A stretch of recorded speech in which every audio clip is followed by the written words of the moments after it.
तो क्या आपने इसी तरह की स्टडी अमेरिका के बाजारों में भी की, वहां का भी कोई इतिहास है? तो जब हम देख रहे थे 45 इयर्स डेटा बहुत होता है इंडिया का, तो बोला नहीं यार थोड़ा और काम करते, 100 साल का डेटा देखते, 100 इयर्स प्लस। तो हम चले गए यूएस में, और यूएस में जो हमने देखा, जो डेटा अवेलेबल है, 130 साल का Dow Jones industrial average, 130 years. 130 years. Okay, बोलते हैं ना जनरेशंस ऑफ इन्वेस्टर्स। हाँ, मतलब हो गई बराबर 4-5 generation, multiple generation of investors, 5 generation से ज्यादा हो गया। हर जनरेशन, हर न्यू रियलिटी, नेशन, एक नेशन बिल्डिंग का है। तो हमने उसका पूरा हिस्ट्री निकाला, और वही डेफिनेशन जो इंडियन मार्केट में था उसमें यूएस में यूज किया। और अगर आप देखेंगे तो यूएस में अब तक 18 बुल मार्केट हुए हैं। 18, 130 साल के इतिहास में 18 बुल मार्केट हुए हैं। और जो सबसे लंबा बुल मार्केट है परसेंटेज टाइम्स में, दैट इज अप 1113%।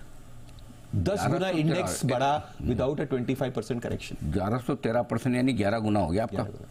11 गुना बिना किसी करेक्शन के। And this was very recent actually. क्या बात कर रहे हैं? This was between 1980 and 2000।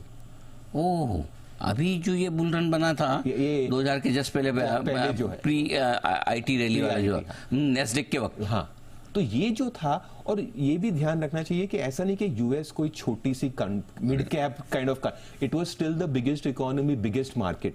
जो मार्केट बढ़ भी जाती है, अब लोगों को बोलते हैं नहीं इंडिया तो बड़ी मार्केट हो गई है, बेस इफेक्ट ये वो है। US was a very big market and the market went up 1000% without a 25% correction. तो आप ये कह रहे हैं कि ऐसा कोई जरूरी नहीं कि सिर्फ कोई छोटे देश के बाजार ही बहुत बड़े हैं। बिल्कुल, बड़े देश के बड़े मार्केट भी लंबी तेजी दिखा सकते हैं, बड़ी तेजी दिखा सकते हैं। This is very relevant to India today.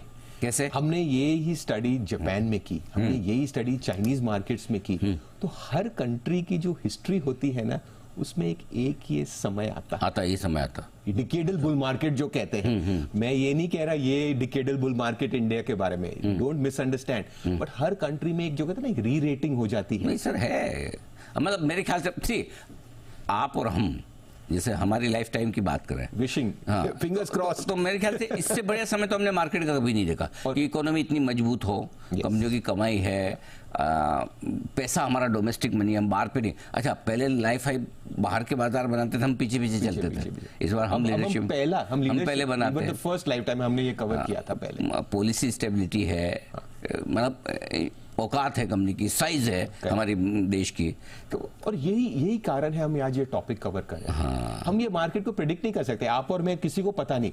But क्या होता है कि इन्वेस्टर्स को जो माइंडसेट है ना, वो थोड़ा ब्रॉडन। ये जब हिस्ट्री देखते हैं 100 साल की, तो समझ आता है कि यार सिर्फ 4 साल का बुल मार्केट हो गया तो इसका मतलब नहीं है कि बहुत लंबा हो गया। हिस्ट्री है शोन अस, और ये सिर्फ हिंदुस्तान में नहीं है, दुनिया भर में हुआ है। जापान में भी ऐसा हुआ था। ये जब 10-10 साल की मार्केट होती है तो ये जापान और चीन में ये जो बुल मार्केट बने 10 से 20-20 साल के लंबे बने हैं। हाँ, जैसे जापान में भी था बिफोर प्री 1990। मार्केट्स बहुत गुना बढ़ जाते हैं। अब क्वेश्चन है कि भाई उसके बहुत फंडामेंटल, टेक्निकल कारण होंगे, पॉलिटिक्स, ये सब होते हैं, मैक्रोज है, वो आज के है नहीं। बट मेरी सिर्फ ये अंडरस्टैंडिंग है कि the market has gone up too much.